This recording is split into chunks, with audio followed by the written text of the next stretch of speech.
The big life event that was really a before and after for me was when I was 21 years old and I had a car crash. Okay. And in that car crash, I lost a lot of physical abilities, and I was really impacted mentally as well. I would imagine, you are a young woman, you are in the middle of your studies, guys are looking at you, they find you pretty, you have a fiancé, you've got a beautiful boyfriend, and then suddenly one day you wake up and you hardly survived, you are disfigured, you're 45% disabled, and you lost the first love of your life. And that's exactly what happened to me. So where do you go from there? Hello everyone, welcome back to my channel. I'm Kornelia Zegiel. I'm the leader of Global Women Club in Frankfurt. For those who are new here, this channel is mostly about the leadership and personal growth. If you want to reach out to the next level, please stay tuned, because I highly believe those videos and interviews will inspire you to transform and grow. Cécile, I'm very happy and delighted that we are having a chance to record our podcast. That will be the new season, and after the holiday. How are you doing? How is the Saturday for you? I'm doing well. Well, thank you so much for having me. It's a pleasure. It's been complicated to meet, so it's just I'm really happy we managed to do that now on this. Well, actually, this is quite a gloomy Saturday, so it's perfect for recording a podcast. Thank you for having me, Kornelia. Absolutely. Maybe we can pull a bit curtains for our audience, because I resonated with you, with your content, what you do so much. That's why we decided to quickly have a call, and we realized that we want to talk about it more, especially in the podcast. Before we jump to the subject, which would be personal resilience, which Cécile is going to talk about it, and we are going to uncover that, let me quickly do the intro. So Cécile is a corporate communication trainer, coach, speaker, TEDx speaker, keynote, and also she's she's running her own company, which is the Speak for Impact. Cécile, once again, welcome you in the podcast. Thank you very much. It's a pleasure. Okay, let's dive into the personal resilience. So I would like to know, Cécile, a bit more, because sometimes we might have a situation, and these days actually even quite often, especially what is happening right now with the global world, we are just closing the pandemic, but nevertheless, when the life kicks us back, how we should have a strength and resilience to go forward, because I know your story is super unique, and you can say about more. Can you? Yes, absolutely. So for the auditors, resilience, I think we still need to define resilience, right? Because people are hearing, and we're being a bit invaded with that word throughout COVID. And I think it's always interesting to go back to the definition of what resilience is. And if you look in the dictionary, resilience states, it's your capacity to bounce back when you have a problem, when you have a challenge. It could be illness, it could be an accident, it could be a situation, an illness, a separation, something you failed at university, at work, anything, really anything, okay? And what we know is, for instance, you cut the bread, you cut your finger, your body knows how to mend itself. You have always that first aid kit in your kitchen to disinfect the wound, put a band-aid, and that's it. It's going to take care of itself. But when we are wounded emotionally, it's a bit more complex, right? And that's when we need resilience. So the way I discovered resilience was at 21 years old. Well, I discovered it before, but really the big life event that was really a before and after for me was when I was 21 years old and I had a car crash. Okay. And in that car crash, I lost a lot of physical abilities, and I was really impacted mentally as well. I would imagine, you are a young woman, you are in the middle of your studies, Guys are looking at you, they find you pretty, you have a fiancé, you got a beautiful boyfriend, and then suddenly one day you wake up and you hardly survived, you are disfigured, you're 45% disabled, and you lost the first love of your life. And that's exactly what happened to me. So where do you go from there? And that's when, when I was on the bed in a hospital, I didn't think, oh my God, fantastic, let's just build up resilience. It was just, why me? There was a lot of anger. There was a lot of the feeling of, the victim. This is so unfair. What is this happening to me? And little by little, you just go, well, okay, this is terrible. This is horrible. I'm feeling just really at the bottom of my life right now. And I started to ask myself some questions. And the first question was, well, am I going to ever recover? And I would like to invite your auditors, to think about a situation that they might have lived themselves, where they thought, am I going to get better? And the problem, and actually it's a good question, the how. The worst question you can ask yourself in that moment is, why this is happening to me? Because guess what? You will never find an answer to this one. Mm-hmm. The why is just, and that leads to, I would say, the first step of resilience. Like, don't ask yourself the why question, because you will never find an answer. Life happens, and it's got beautiful surprises, and it's got in its hat beautiful challenges as well. And that's the state. Yeah. Céline, let me interrupt you, because it's very fascinating what you are saying about this question why. Then what is the trigger actually? Because it's something which is naturally coming to us, the why question. So how you flip it around? How did you flip it around? Just getting rid out of this why question.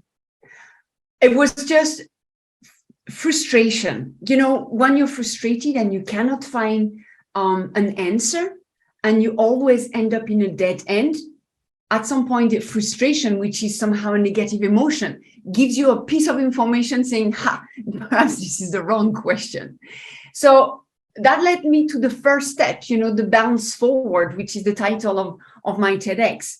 And I found the title because, when you bounce back, it's kind of, like a rubber band, okay. It's like you dribble, but you always stay in the same place. And that's not the whole point. Resilience is really taking you into a stronger, better version of yourself, you want it or not. So for me, the definition of bouncing back was not honoring the process, but bouncing forward. I think is a much more realistic definition of the journey, because it's a journey. It's definitely a long journey. So going back to the why and switching to something different, because there was so much frustration, eventually I kind of surrender to what was happening. So instead of trying to fight, why me, and that anger and so unfair and the victim and everything, I just thought that, what, this is what it is. But it's not. But this is not the feeling of give it up, isn't it? It's not the feeling. Well, you have to surrender to the situation, because in that situation there are things that you cannot control. Okay. And what I did afterwards was, okay, I'm feeling helpless. That's not a feeling I enjoyed at all. You can only imagine. Well, no one, is enjoying feeling completely lost and helpless. And naturally, instinctively, I started to figure out, okay, so let me figure out. In that accident, I was disfigured. I lost, an eye. I lost one ear. I lost the sense of smell. I cannot smell at all because what they call the olfactive nerves, the nerves feeding the information to the brain and creating the scent. They were cut, and it's just you can't get them back. And I lost somebody really dear. So once you figure out all the negative stuff, all the things that you've lost, instinctively, I was also looking at, well, hold on a second. I still have one eye. I'm not blind. I still can hear people. I'm not deaf. Smell, that's frustrating, but I still, spray myself with the Rive Gauche from Yves Saint Laurent because, I'm French after all. And that's always been my perfume, never changed. And even if I had to mourn somebody that I was deeply in love with, I was not emotionally alone. I had my family, I had friends. So when you start balancing out, yes, okay, you can be helpless, but it's only fair to do a true inventory. It's like, when you do a project in a company, okay, what's missing, but what we have, what can you do our best with what we have? Because guess what? We live in a beautifully imperfect world with equally imperfect people, and we're one of them. So it's just like, hey, and it's not really a question of looking at the glass half empty or half full. I feel like at the stage of my life, my glass was broken. Mm-hmm. So I had to get a new glass and decide how much I wanted to fill it out. Yeah. And I'm sure that so many people that are listening to us feel that at some point in their life, they face situation like that. Yeah, absolutely. It's so true what you are saying, and I fully resonate with what you just mentioned, embracing the situation. That's why I ask, is it related like a hopelessness? Definitely not. But let's then move forward. So once we get to the why question, get rid of that, we embrace it. What is the next stage? What needs to happen? And what I would like to also check with you, if this is something which we are born with, or if this is something which you developed during that, let's say, difficult process, which was the car accident, like you mentioned. Yeah, those are really good. I think there are like two questions in Sure. this question. Sure. But I would say that I will take the first one if you don't mind, just about like what's next. So you surrender, and then you've got like, okay, you realize, okay, it's not the perfect world, but you still have things, emotionally, intellectually, financially as well. That's something that some people face. Well, the second step, it's like, when you want to go somewhere, when you want to go away or somewhere, you need to have some sort of a sense of direction. So for me, it was having a vision of who I wanted to become. And truly, I mean, that's a story I tell in my TEDx, but there was this event where at some point I was called a monster. But actually, the TEDx only resumes and highlight one anecdote, but that was like, at some point, there was Delhi, where people were going away from me. I was hard to look at. It was not pretty. But the frustration was like, I'm a human being who is hungry for connection. So the monster stigma, people being discussed by the way I looked, was just extremely difficult for me to bear because I felt lonely. And at the time, at 21 years old, after a car crash, I was not having a good time on my own. My self-esteem was all the way, it was just gone, So right now at 50 years old, yeah, give me a weekend on my own. Oh my God, I'm going to have fun. It's a completely different place.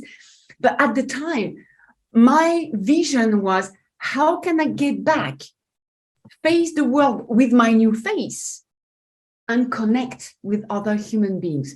And that was already, a seed for the passion I have about communication, as you can guess. Yeah, I know you're expert in that arena as well. But let's move step by step, because you were completely crushed as a woman. Imagine 21 years old, when the world is in front of you, you have your body is them, especially face, because the legs, okay, you can just hide it. Let's put it that way. But the face, this is something what people confrontate easily. You cannot just wearing, I don't know, helmets all day long. But then, like you said, communication, because let's really unpack it, that one, because I'm really getting excited, because even the situation is dramatic. It's like a no end. You overcome it, and I want to hear how you overcome it and what is the next in terms of the other elements. Yeah. So I mean, and I think that links to your second question, that was, are we born with it? and I would say absolutely. The human being, we have a part of our brain that is just will do everything to save us, to make us alive, and to protect us. Okay. And to carry on. I give the example, when we're toddlers, we have this vision, we want to go towards autonomy. I mean, as a toddler, you don't go, let me be autonomous. No, you just want to grab the legs. You want to do like your brother and sisters, and you want to be able to move freely. But also your body tells you when you need to hydrate, it makes you thirsty. When you need energy, it makes you hungry. So we have this instinct for life that is completely coded in our brain. But interestingly speaking, this is also this part of the brain that creates fear, because it will create fear just to make sure that, watch out, this is, a situation where you're out of the ordinary. So watch out for what's coming up. So yes, I think we are all born with resilience. Now, it's like everything. It's a muscle. If you sit at your desk all day long and hope to be, climbing a 8 hours mountain without training, well, guess what? This is going to be really, really, really hard. Your heart is going to be in pain. Your legs are going to take ages to recover. However, if you do a little bit every day, somehow that big climb is not going to be so bad, and you will have built up self-confidence as well in how you can, okay, now perhaps need to rest and, eat something and then carry on. It's the same. And it's an aptitude that is not worked on properly. I think this is something that at school we should be trained on, at least understand, the different stages of resilience and what people can do. Yeah, so absolutely. But Cécile, how then, like you mentioned, keep doing on a daily basis? So can you give an example from your life how this one was putting you, let's say, in this a strength situation, like overcoming your body weaknesses? Because let's imagine spending the weeks in the emergency call, it was tough. So how that one was transforming in you? How did you overcome? It was the mental thing which you work, or this is the combination of both body, mental, and can you? It's, for me, we are not just a head of intellectual thoughts created by the neocortex and everything. We are whole, and the body is it's a fabulous tool to experience resilience. So, for instance, so when I was in my hospital bed, okay, I lost a lot of muscles, and it was, really, really hard. So little by little, every day, when I started to, be in the phase, not the mendic phase, where I had to rely on the skills of maxillofacial surgeon, it was just, okay, now it's on me. I took ownership, full ownership, simply because no one can feel what I feel. And I won't even be able to describe exactly the void you feel and so that's on me. If I want to be better, that's me and only me that can do it. So first of all, I really grabbed that and I said, I take ownership of everything. And every day, I will go for a walk and I will try to walk a little bit further. And I started to work out. I mean, I love dancing. So this is even before this call, I was still doing ballet bar, on the floor. This is part of this is my life discipline. Every single day I do that because I feel like, it's such a beautiful machine, but you have to maintain it. And every day, every single day, there was like, I'm going to do it. If I do that, then I made this promise, then I will feel stronger. Then tomorrow will not be so bad. Okay. And that was that vision as well that helped me to carry on. It's a little bit like your vision becomes a carrot. Mm-hmm. Mm-hmm. If I feel that my legs are holding me better, I have more, I'm more grounded. If my body takes me further, it's like a metaphor for life. Then mentally, I will be able to face the next step and the next step and the next step. So I started with my body, physical body, to help my mind believe in itself, if that makes any sense. Yes, yes, absolutely. It makes absolutely sense, because then you also correlated that one with your goals, because everybody, if we're having like a big goals, whatever, then it's all about the resilience, persistent, and you just nicely explain it through your example. This is little by little, and I think the secret formula, right, what you just described, is what you want to become. This was your primary trigger for you to like transform it, because at the beginning of our meeting you mentioned it's a journey, so this is like an ongoing process, isn't it? Absolutely. And guess what? You have to have bucket loads of patience. And Kornelia, I've got to be, very honest. That's something I don't have. Zero. Because I've got this thirst and hunger for life, because I know it can go, in a split of a second. I know how precious life is. So yeah, so I'm just like, everything has to be now, because tomorrow I don't know if I'm going to wake up. I'm working on it, It's a bit better at 50 years old. And also technically in my family, the women live really, really long. Okay. Mm-hmm. So technically I'm just only half of my life.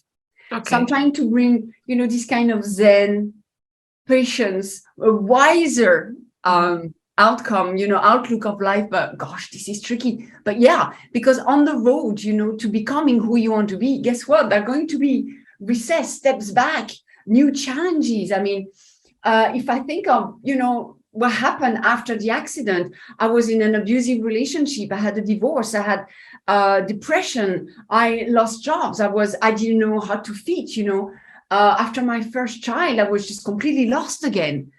And it's one thing to become who you want, but you just need to be ready to be. So that's a big buzzword in the corporation, agile. I call it the super adaptability and flexibility of life. Okay. And for me, the vision, once I was able to reconnect on everything, there was a bigger vision I needed. Because the resilience, the personal resilience, is healing yourself. But eventually, you're not alone. You're part of a big world. And the other big direction is the purpose. You need eventually to find, how do I contribute to the world? Okay, so the world is a big name, but how do I contribute to my family? How do I contribute to my work, my team? How do I contribute to my community? Where do you place yourself with your own uniqueness? And for me, that was tricky to articulate. But eventually, it came from the passion for connection. And again, we're back to communication. And then I thought, well, then now I know it's endless. How can I be a better communicator with my family, with my girls that are teenagers? Trust me, you learn a lot. Yeah, I love, Cécile, what you just mentioned, because everybody, this purpose, it might be like a big word, but what you just described, everything started in the micro word, which is you. Yeah. And we used to have a tendency, if the life circumstances is putting us towards difficult situation, like you mentioned, we used to go to the conclusion that life is against me, it's like we are kind of victim. But you just prove it. It's no, life is for me. Because then I want to move to the nicer part. Nicer part in the sense of, like, then the word is like an endless. Whatever you want to have from the goal perspective, you can grab it. So can you also explain and bring more, like you just mentioned, communication, because I know you are also the founder of your company, which you are running, and you're having big purpose as well, but started from the disaster, let's put it that way, when you were laying in the hospital bed, almost close to the death. But now let's pull this bright side where you are thriving. And if someone is going to look at you right now, even watching us on the YouTube or listening to us, person wouldn't believe that you had so much stuff behind it. But like you mentioned, you are who you are right now, the best version of yourself. So can you go into that elements, what the resilience might bring you as a reward, I don't know if we can say it like this. Yeah, or it's I wouldn't call it a reward. I think it gives you confidence. Like it's the true confidence. It's not the confidence for arrogance. It's not the fake confidence, fake it until you make it. It's the one that it's impossible to fake, because it gives you a rudder. So the process of resilience, with that you will discover, what is it that you want. Okay, what is it that you really want? And it could be small or big vision. It doesn't matter. It's only you with yourself. So please never compare yourself. That's the thing. But as you said, in the darkest hours, in the darkest moments, when you think that everything is impossible, impossible is the word that is embedded in your mind at that stage in bold, and it takes all its place. But then suddenly you have the vision, and step by step you go towards it. But eventually, and that's I wouldn't say the end, but it's a big milestone of the journey. It's like you look back and you go, oh my God, the things that I thought were completely impossible, I did it. And then how did you do it? And that's probably how your talents, or your mental talents, because you digged and you had to excavate things that you didn't even know you had. So you discover yourself in that journey. And you think, well, you know what? Actually, remember, I lost 45% disabled. I thought I only had those limited resources, but actually I've got so much more. True. So I'm really convinced that the amount of resource we have as human beings, they are exceptional. What I believe as well is that we're all born with a special talent. Mm-hmm. Okay. And the special talent, it doesn't matter if you consider it small or big. We are just human. We have to be humble and be very realistic about our place in the universe. We are nothing. Okay. So if you can bring your talent to make your life and the life of the people you love better, do it. Because that will just bring like a good mojo, it will bring satisfaction for why on earth are we here? Because we're born and then we go. Unless you have a very special spirituality, that's a different topic, and I can't talk about that because that's not me. But it's all about trying to make sense of this chaos we have around us. And I truly believe that if we find our talent and add that to our piece to the big puzzle, things are easier. And we are satisfied that, you know what? Yeah, I've got my place in the world and I'll do what I can with joy, with love, with gratitude and everything. Yeah. And you know what, Cécile, I just see the common formula in the sense of, you mentioned the word humbleness, and I like it so much in the sense, even in our life, in a business life, but we should also, like you just mentioned, humbleness in the correlation of the kind of ego, because it's not that I'm a victim, no, it's the powerful thing where you can contribute, first of all, to yourself, because if you're humble, then you start giving more space for yourself, for your whatever, call it soul, or like you said, discovering the talents and embracing the situation, like you mentioned at the beginning, because I think this humbleness thing was speak in that moment, saying, I can embrace it. I'm not the victim. I'm just going to surrender and just overcome that situation. Yeah. So I think this is the formula for the success. And like you mentioned, we are just tiny light in the whole universe. And sometimes our ego might be busting us, giving us all these challenges. So I really love what you just mentioned, and changing the word, your inner word, actually, which is starting from you, then is expanding to your relationship with the family, daughter, husband, wherever configuration we are. And then it's going to the higher aura. Then it's the word and the contribution where you are right now in that stage. Yes. Because I see all these layers, all the cups they are fulfilled at this point of time, where you overcome them, isn't it? Yeah, no, absolutely. And I think that there is another point I think that is essential is that, humility is, and being able to contribute, you need unconditional love for yourself. Okay. Mm-hmm. And we have so many mental patterns that are just, we can call it, saboteurs, whatever. Okay. But if we start with loving ourselves, that automatically we're just going to, like a sun ray, we're just going to ooze of love for other people as well. And we're not going to be threatened, and we're going to be able to bring empathy. But another part I wanted to mention is it's clarity. And I think this is a concept that is often lacking in a lot of people, because people say, oh, I haven't found my why. But the why, again, sometimes is going to be frustrating because you're not going to find any answer to that one. But that's okay, because you've got other things that you can use and help you bring clarity. And what really helped me with, for instance, how to build my business was, okay, I need to figure out, and it's a little bit, when you look at your curriculum vitae, you want to move to another place in the corporation, within your own corporation, or completely different.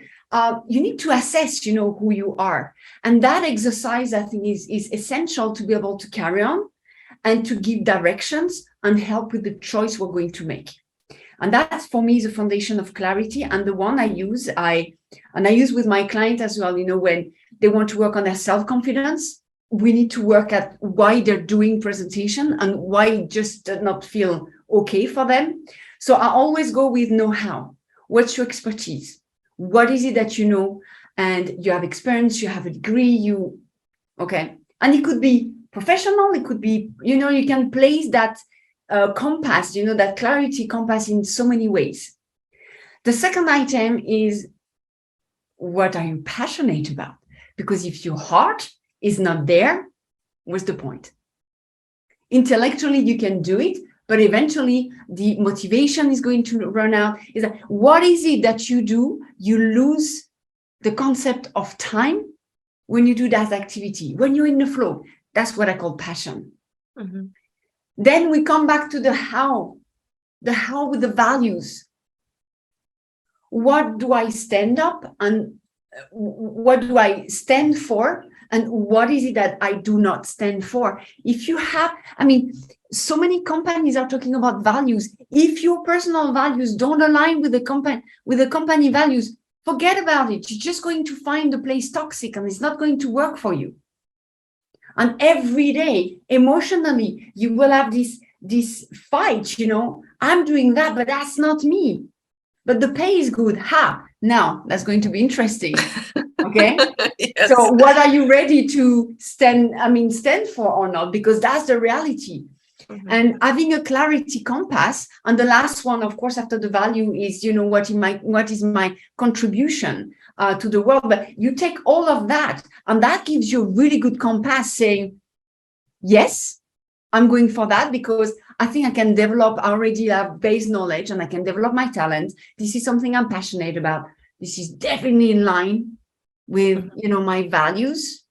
And that works within my, how I think I can contribute to the world.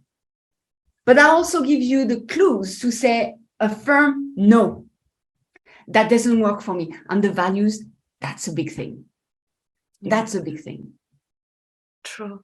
I'm so glad that you are highlighting that one, Cécile, because yes, this is what we should be more aware, defining, and really evaluating the value system which we have as a human being. And this is replicating for different arena, like you just mentioned. Is it relationship as well? Sometimes the relationship might collapse because the value system is not working anymore at all.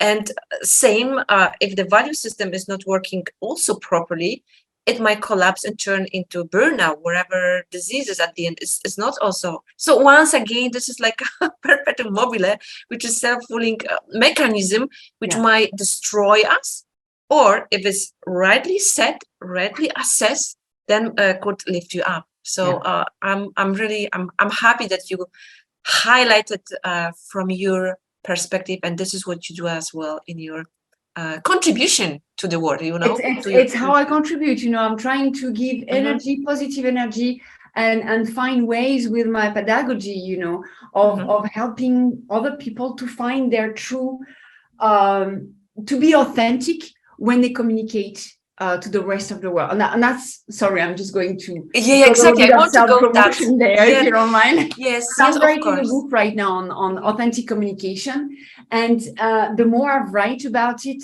the more it becomes even stronger. This principle that I discovered, I would say, just by starting, okay, how can I speak with confidence? And I was looking and I was reflecting, but I also was fed by so many other sources, but what I found was that to be a communicator in whatever situation, first of all, you need to know who you are. To become authentic, you need to be who you are. So have a true understanding of your values, what you can bring to the table. Second, have unconditional love for that person that you just discovered. Okay. Set strong boundaries and have the courage to apply them. That's how people can become authentic in every single situation, communication situation in their life. Yeah, awesome. When you have been describing that one, especially mentioning the courage, I was having goosebumps. Why? Because this is what is also limiting people, especially in the business and the families, is the fear of being authentic, expressing the real value. So I'm very happy. And you know what? Now I know what will be the second part of our next meeting, because I'm really big fan of communication, especially in the business world, and improving over and be authentic. So maybe we can also channel our audience to the next we'll need to meet again, Kornelia. Yeah, exactly. But I was very happy and delighted, Cécile, that you spent time with me, and we had a very deep dive discussion about the resilience, actually, and give the boost for the people and positive thing that life is happening for us, and what we do is what we want to become who we want to become, actually. So what would be your final thought and final message, summarizing the key bullet points as a personal resilience? I think I have to use my the tagline, at the end of my TEDx is life is going to throw people through circumstances at you. Embrace it. Don't just bounce back, because that's never enough. Bounce forward. Never be scared of bouncing further. So actually, you just have to keep bouncing. Yeah, this is nice metaphor and nice a point at the end of the cherry on the cake. Yes. So, Cécile, I'm very happy once again that we finally were able to meet, and I'm looking forward for the next episode, especially going deeper to the communication, because we want to talk about potential, like you just mentioned, authenticity, communication. So yeah, once again, we will put the links on the description box for Cécile, where they can find you, and also the TEDx talk. So it will be very good to we can link it as well. Yeah, and see you next time. See you next time. Thank you so much, Kornelia, for having me. If you enjoyed the contents of this video, click the subscribe button so you can receive more content like this every week. If you want to keep developing yourself, check my recommended videos